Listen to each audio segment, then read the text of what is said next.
Well, hello everyone, and welcome back to another episode of the Pokemon Theta Emerald Nuzlocke. I am Atyrum, and between episodes, like I promised, I went ahead and picked up a Bellsprout and evolved it into a Weepinbell. And this is Brussel. Welcome back to the team, Brussel. In the future, whatever Nuzlocke we do after this, there should be an easier way to do this, but like I mentioned in the last episode, I believe, Pokégen, or whatever software I was trying to use to generate a Pokemon in my game was not cooperating with this romhack. All the Pokemon I have currently showed up as bad eggs, which is a little odd, so I couldn't really edit any Pokemon and I couldn't really do anything like that, so I ended up having to just figure out where Bellsprout appears. I caught one, I trained it up, and in the process several of my Pokemon level up quite a bit, so we are looking a little bit over leveled, I think, possibly. But anyways, we're gonna go ahead and do what we wanted to do, like the entire Pokemon Silver Nuzlocke, and get that Leaf Stone and finally evolve Brussel. I mean, I know it's not quite the same Brussel, but we're gonna pretend. We're gonna play make-believe, and we are gonna say that this is the same Brussel from the Silver playthrough. So let's go ahead and get Brussel evolved finally. Whoa! Yeah, and even if this lady had not been here in Mauville, we would have just had to make it into Lily Cove City, and once you get to that point, you can get, I believe, the green shard item, and there is a person who lives in a house out in the ocean who can trade those shards for evolution stones, which is nice. It is really nice that in later generations, after Generation 2, oh, and there's a phone call like usual. It's nice that in generations after Generation 2, they actually change things so that evolution stones are a lot easier to get. Because for some reason, in Gen 1, I mean, you could just buy it from the store, and then all of a sudden Gen 2, they make it super difficult. You can only get them from phone calls, which don't always happen, so yeah, I don't know why they did that, but in later generations, you can usually find one out in the field somewhere, or you can get them elsewhere through other means, which is nice. So anyways, we got a lot of battles to go through, and we're going to get all the way up to Fall Arbor, and I guess we'll see what the time is after that. And yeah, let's go ahead and start things off. Let's see. Well, we're going to keep Brussel out in the lead for most of these battles, probably just to get her leveled up. And one more thing, I did pick up the experience share, because I did run back all the way through the entire region, basically. No, we can't use it. You know what, I'll be right back. Okay, so since I couldn't figure out how to turn it off, I just went ahead and threw it in the PC. I don't know if there's actually a way to turn it off. I know you can give it to one of your Pokemon, but it seems to do some weird things with experience if you actually give it to one of your Pokemon. It does not function as the regular experience share would, which is a little bit odd, but oh well. And I mean, we really, at this point, we like super out-level like all the Pokemon we're coming up against at this point. And in the default game, I think we'd be ready at this point to face off against Flannery, or we still got quite a ways to go before then. And we're being asked for an interview. We have to give our thoughts in one word. Let's see here. Well, I guess we have some options where we can give more than one word. I'm going to say hoo-ha. That sounds good. Yeah, and then after this, of course, you can go find any kind of house that has a TV in it. You can go check the TV and you'll have your interview on there, which is an interesting feature, I suppose. Not that useful, but oh well. By the way, yes, at this point in time we are doubling up on grass coverage because we do have Brussel and Masham, but we will likely be rotating the team a little bit. I haven't posted last episode just yet. I'm recording this before that episode goes up, and in fact I'm recording this a day after episode 4 goes up, the one where we took on our rival. So yeah, just to give you some time frame there. But yeah, I haven't gotten your thoughts yet on the experience shared rotating team, but at this point I think I'm probably going to do it. And I might not necessarily have the experience share on at all times. I'll probably just use it for grinding sessions, but I'll probably rotate out at least a couple of members of my team here and there to use some different Pokemon. And hang on, what I was gonna do there is I was gonna check the map, because I think this should be a new route, right? Route 1... Oh, Route 111 we haven't caught anything on yet, I don't believe. If you get you can get a Pokemon in the water down by the Windstrait house. You can also get a Geodude from Rock Smash down here. But since none of those happened, we can save our Route 111 encounter for when we actually... well, it depends on if we encounter anything up here. I don't know if we can. but we'll save that for once we can actually enter the Sandstorm, because there are some cool Pokemon you can catch in there. But this over here, the area we're in currently, is Route 112, so we will be able to catch something here. So I'm assuming we're going to run into some type of fire type, since we are right outside of the fiery path, but we'll just have to see what pops up. There'll probably be some kind of fire type inside as well. Ooh! It's a Tepig! That's interesting. Extremely interesting, actually, because the starters are very, very uncommon. So I'm really surprised we ran into one of these. Not necessarily my favorite starter. In fact, I am not fond of any of the Gen 5 starters at all. When they were first revealed, just the base forms, I did kind of like Tepig, but since its evolutions were revealed, I was kind of not so. I didn't like it as much, and I didn't really like any of the other starters in Gen 5. So we're gonna try and land a Sleep Powder here. I don't know why they're all missing. That is gonna do damage. Oh, I thought that was an attack that lowered stats, but I guess not. And finally, we managed to land a Sleep Powder, and I think we're probably gonna go for one Razor Leaf, which should not knock out Tepig. It should be good. I think Tepig has pretty good HP and therefore is a pretty bulky Pokemon, so it should be able to tank a Razor Leaf. Oh yeah, easily. Okay, well we gotta hit it with at least one more, if not two. If it wakes up, we're gonna have to fight with the accuracy and get Sleep Powder land again. That's probably good on health, and it's still asleep. So let's go ahead and start chucking some Pokeballs. And I really hope we're this lucky when we get into Fiery Path as well, because I'm sure there's probably some cool Pokemon we can catch in there too. Yeah, I'm not sure if I'll use Tepig. I definitely feel like Cerberus is going to fulfill our Fire type need very well, and I kind of prefer having a special attacking Fire type to a physical one in a lot of cases, and this thing does not want to be caught. Okay, and it's going for another Covet. Is that just a normal type move possibly? I don't know. Let's try and put it back to sleep again, and then we might try something other than a Pokeball, see if that helps at all. And yeah, luckily it's not an evolved Pokemon, it doesn't have very good stats, and its fire type moves are not going to hit us very hard. And we are also a fully evolved Pokemon, so yeah, that does help as well. Let's try a Great Ball. We only have one of those, so if this does not work, then we might have to just go for another Razor Leaf. Wow, okay, we are having some trouble. We're having a bit of difficulty here. And okay, let's go ahead, pull off another Razor Leaf, hope it doesn't wake up after this, and hope that doesn't knock it out. Ooh, that's perfect. That's perfect. It's still asleep. Nice. Let's try the Premier Ball, maybe. Maybe it just wants a fancier Pokeball, and it's holding out for that Premier Ball that it just knows that I have. And no, not quite. Luckily, it's still asleep, so we can go for another Pokeball. We wasted so many Pokeballs. We need to stock up once we get to Fall Arbor, because I am running low and I haven't bought any Pokeballs in a while. Hey, come on! And it woke up. Is it really worth it? Is it? I don't know. Let's try a couple more, but I do want to save my Pokeballs for once we get into Fiery Path, because we might see something cool in there as well, and I don't want to waste them all out here in a Tepig that I don't really want to use anyway. But I really do want to catch it though, because it is a starter, and starters are not very common. Obviously, I would have preferred to run into something like a Totodile, or even like a Bulbasaur. I don't know if we've passed an area that has Bulbasaurs before, but anyways, we did catch Tepig, and now we just have to think of a name for this Tepig. I think I have an idea. Let's go ahead and name it. It is a male Tepig, so let's name it Macon. Oops. Macon, which is a name that rhymes with bacon. So yeah, that's the reasoning behind that name. So anyways, let's continue on. Got a couple more trainers to fight, and then we'll have another catch in Fiery Path. And I believe after this, after we get another registry in our Pokenav, there is one more hiker up here, and then we can continue into Fiery Path, and then we're gonna get a call from Rose. I wish it was optional to add people to your phone, so that way I wouldn't have to take all these annoying calls if I didn't want to. Okay, now that's done. We have Team Magma up here blocking the way to the tram that'll take us up to the top of Mount Chimney. So at this point in time, we cannot get to Lava Ridge Town, so we are going to have to go through the Fiery Path and get up to Fall Arbor. And let's put Agatha in the lead, because she also has sleep moves, and I would rather not have Bristle out for that, because we are going to have some Fire-type Pokemon in here. And we do have the HM for Strength, but I don't think we have the right badge to use it just yet, so we will have to wait on going in there.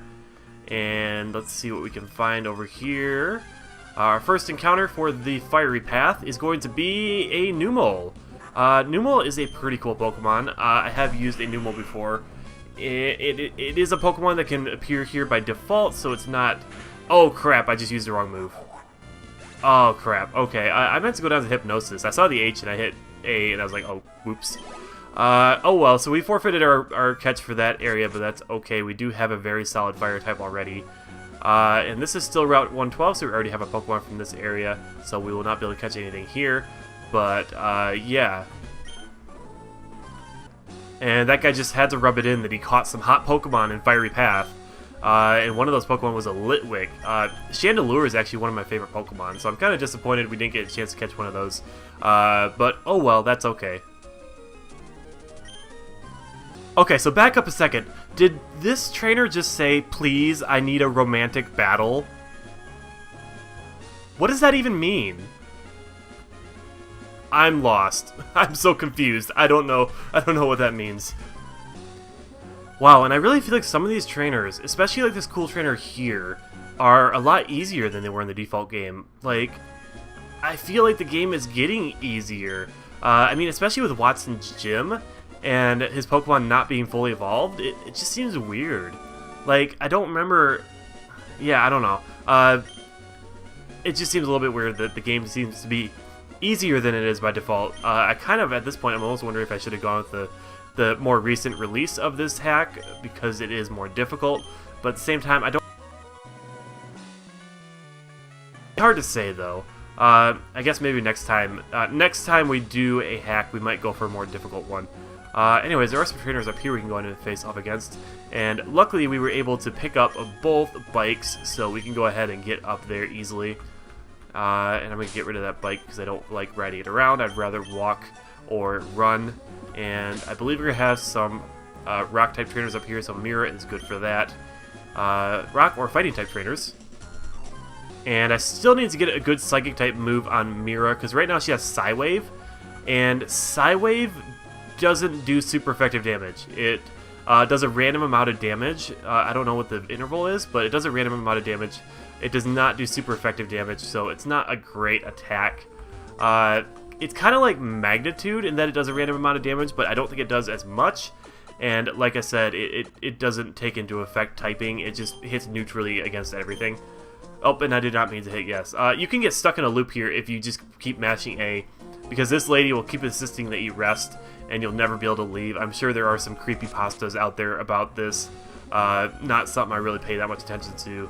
But anyways, I don't think we're worried too much about these berries, so I'll just ignore those to save time.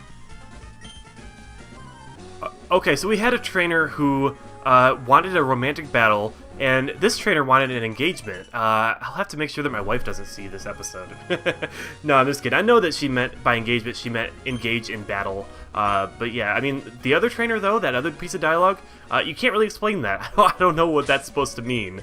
So anyways, we're heading into a new area over here. What route was this? This was... back up... Go back over here. Route 113. Okay. So we can catch a Pokemon here. Let's see what shows up. I'm sure there'll be some interesting stuff, like a Rhyhorn. I'll take a Rhyhorn. That does sound like an interesting Pokemon to use. I don't think I've ever used a Rhyhorn, actually. I feel like my rock ground type of choice tends to be Geodude, and the Geodude line in general. I don't think I've ever used... Yeah, I never used Rhyhorn because it does evolve super late.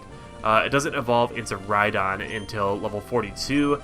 And then, of course, after that, it's a trade evolution. But I think in this hack, we should be able to use the link cable item to do that. Although we are low on Pokeballs here. So let's see how that works. And if that does not work, we may need to bring in one of our sleepers and put this Rhyhorn to sleep. Yeah, I think we might want to do that just to be safe. Because we are kind of low on Pokeballs. Let's try one more without putting it to sleep and see how that does. And if that doesn't work, then obviously we are going to switch into either Agatha or Brussel. I want to say Brussel probably, because I feel like Brussel might be the better option. Because Agatha does have pretty low physical defense. So let's go ahead and grab a Super Potion.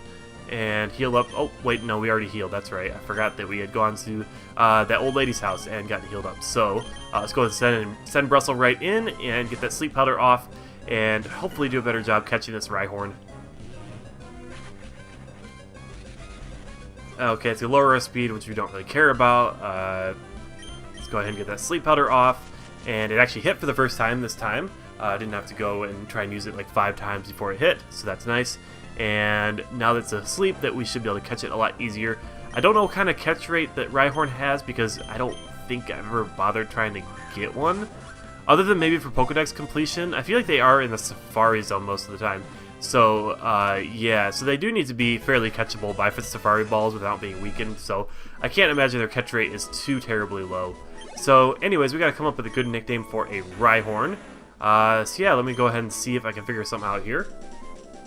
Okay, so Rhyhorn's nickname is gonna be Craig, because rocks are craggy, and yeah, that's the explanation I have for that. So, let's continue on through Route 113 here. We have a couple more trainers to fight, and then we'll be hitting Fall Arbor up here pretty soon. Okay, and then I think we have a hidden item right over here, and then a double battle that looks like we're going to have to get into over that way to the right, and another hidden item, so let's go ahead and get that. Make sure we have the right Pokemon out in the lead. Probably not going to use Brussel and Masham just at this point in time because there are a lot of Fire-type Pokemon still in this area.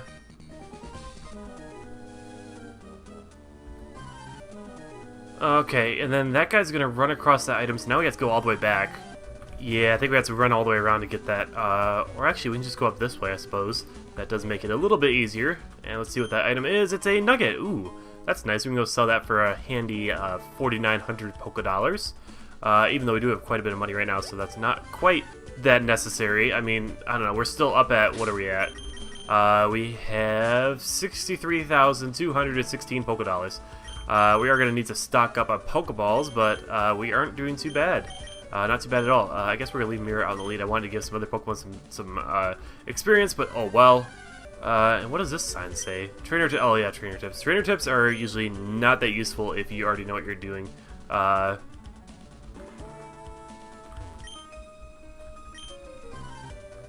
What's interesting is this Parasol lady, normally she says that she's using her Parasol to shelter her Numel from the ashes, but since she has a different Pokemon lineup in this hack, the text is actually changed, so she says something different, which is pretty interesting, in my opinion. So, anyways, we do have a double battle up here, so I want to make sure I have some different Pokemon out to give them a bit of a chance. Alright, and another item to get up here, and it is a Max Ether. That's also a pretty nice item. Although I find I don't really use Ethers and Elixirs that much, just because I tend to have a good chance to heal fairly often. And I also tend to have a full team, so it's not that much of an issue to switch things up and lead out with different Pokemon when I need to. And we have another Ninja Boy over here to fight. And this house up here we can go into, and they'll give you a bag to collect ash with, and you can use those ashes to trade in for certain items, but I don't think we're going to worry about that. We're probably not coming back to this area ever again, so I'm not too worried about it. TM32 is going to be... I don't actually know, so let's look that up. It's going to be Double Team. Not something I'll probably be using at all. And now that we're out of that area, we can go ahead. We should be okay to bring our grass types back out, so let's go ahead and bring Brussel and Masham back in the lead to get them some battling experience again. And I believe we have an optional double battle. Let's see if we can actually make it into a double battle. There we go. If you don't time it right, you might encounter just one at a time. And in hindsight, I probably should have realized that was a Bird Keeper right there, and sending in 2 grass types against a Bird Keeper is a pretty bad idea. Luckily, things did not go too poorly, and we managed to switch out of there and get things handled pretty well.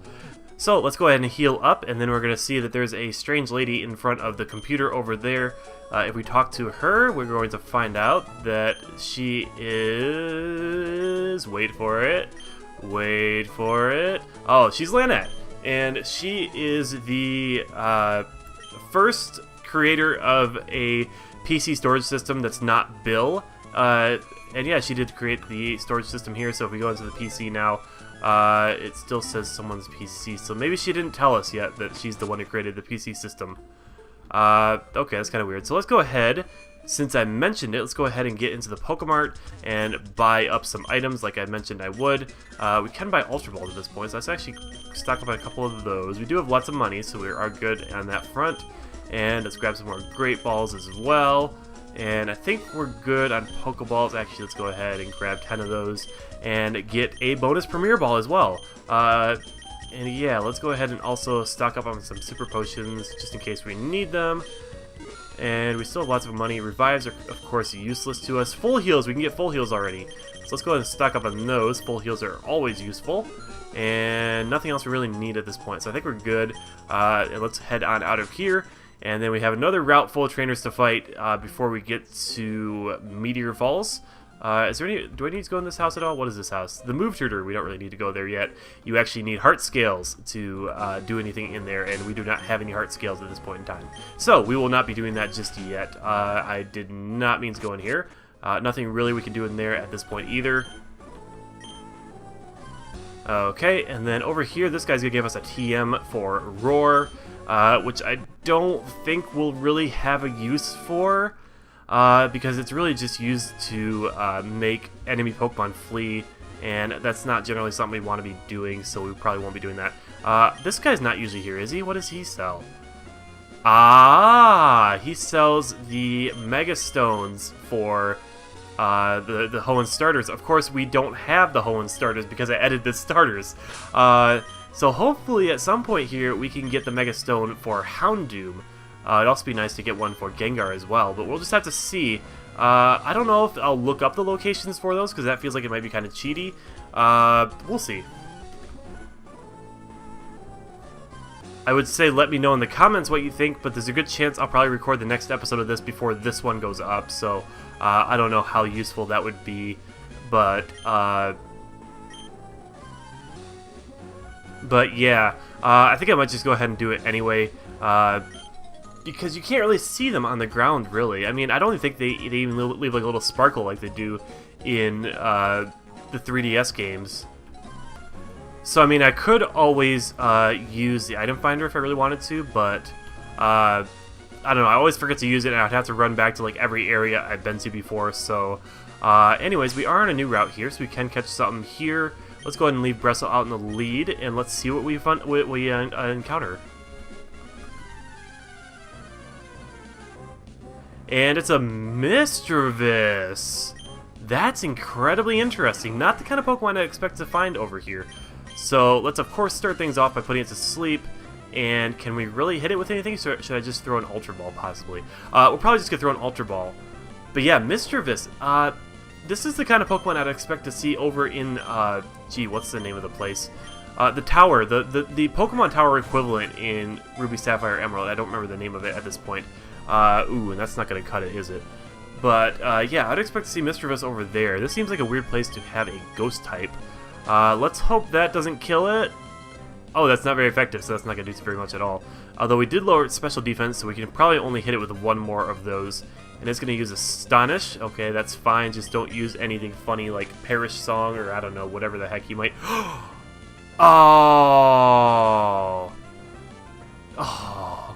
What is that? 2 out of 3? 2 out of 3 of the Pokemon we tried to catch this episode, we ended up knocking out. That's super unfortunate. Oh well. Oh well. I didn't expect it to do that much even after the drop in special defense. I mean, our team is looking pretty good right now, but I don't know. I mean, you never know what's gonna happen. Because I mean, the hack has been pretty easy so far, and I really only lost Pokemon because of my own mistakes. But I don't know. Like I feel like it is good to have some backups, and right now we don't really have much in the way of backup Pokemon. So it would be nice to pick up some more stuff, but unfortunately we're not doing so well with that. Although we will have another catch opportunity once we get into Meteor Falls here. Though I imagine that we're probably gonna catch something like a Geodude or a Zubat in there. Although you never know. Let's go ahead and switch up our team a little bit, just to get some more variety in. Although it doesn't really matter to you guys because you guys aren't seeing most of these battles, if any of them. Okay, and that guy had a Druddigon. which used Dragon Rage, which could have been terrible, but luckily I sent in Agatha, and Agatha took the Dragon Rage and ended up having 41 HP left, so that's just enough to survive another one. We got a Hypnosis off, and we managed to take it out with Hex, so that's good, but that was almost a disaster right there. That could have been pretty bad. Speaking of disasters, there was also a trainer back on the earlier route who had a Bouffalant, which I believe could have done some serious damage as well. So luckily we managed to take that out. I think Agatha took that one out as well, so that's good. And are there really no hidden items up on this thing? Like, what the heck is the point of that then? So, anyways, let's go ahead and continue on. I think we have like 3 more trainers to fight on this route, and then we're going to have a little bit of a run-in with Team Aqua and Team Magma. Oh, by the way, Sasha's been wrecking some face. I mean, seriously, because she picked up the TM for Bulldoze. I got that from Mauville, the Pokemart there. And she also just learned Rock Blast, so she has a lot of really good physical attacking moves. So she's been doing some serious work here, although we should probably switch her out because she is getting a little bit low in health. And these 2 trainers are probably going to have some Rock types and possibly some more Grass types, so we want to make sure we're ready for those kinds of Pokemon. Okay, so I just encountered an interesting scenario there. So I had Mashem in, and one of their Pokemon ended up using Heal Block. And I thought that would just prevent me from getting health back when I use Mega Drain and Drain Punch, which are my only 2 attacking moves, but it actually prevented me from using those attacks, period. So I had to switch Mashem out because Mashem had literally nothing that could hit their Pokemon because I couldn't use those moves, which was a little bit weird, but I didn't know it worked that way. But yeah, anyways, 1 more trainer here and then we'll be done with this area. Alright, heading into Meteor Falls, and I'm going to try and encounter a Pokemon before we run into Team Aqua and Team Magma. I think it'll let me do that if we run up here. And let's see what our first encounter is. Hopefully it's something cool. It's a Bagon! Or a Bagon. Bagon? Bagon? How do you pronounce it? Post in the comments how you pronounce that name. But anyways, it's a Bagon. That is really cool. Usually you can only find Bagon all the way in the back of this cave, and you have to use Waterfall to get to it, so obviously you can't even get it until after like the last badge there. And let's try 1 Acid Spray. Come on, don't kill it. Don't. Ah, well, here's the thing. Here's the thing. If I had just tried to catch it with its health that high, it would not have stayed in the Pokeball because it does have a fairly difficult catch rate. In fact, I would assume that it has a catch rate on par with a lot of legendaries. Maybe not quite the level of something like, I don't know, like Rayquaza or Mewtwo, but maybe closer to, like, I don't know, certain other legendaries. So I feel like we needed to weaken it, and unfortunately, I did think that maybe Brussel would have lower special attack, because Brussel is more of a physical attacker, but unfortunately it did not work out. But anyways, we're going to see our first confrontation between Team Aquas and Team Magmas. Team Aqua and Team Magma. I don't know why I pluralized both of those names, but anyways, this is actually our first encounter with Team Magma, technically. I guess because we didn't really talk to them when we saw them in front of the tram that goes up to Mount Chimney. So yeah, we are meeting both the teams here, and they're both, you know, up to no good like the usual, and they're heading on out of here. And now that we've done this, now we can head back and actually climb up to Mount Chimney, at which point we're going to fight a whole bunch of Team Magma and get back the meteorite they stole from this guy over here. And now that we've done that, guys, that was a Larvitar. I could have caught a Larvitar here. Like, seriously, like, there are so many cool Pokemon I could have caught here. Like, even the Bagon would be pretty cool. I feel like I keep changing how I pronounce that, by the way. But even the Bagon would have been pretty cool because, I mean, it is a late evolution, just like a lot of the pseudo-legendaries. But even that would have been pretty cool. Any of those Pokemon would have been pretty cool. But, alas, we keep screwing things up and we keep knocking Pokemon out, so that has not happened. Okay, and I feel like this episode is going a little bit long.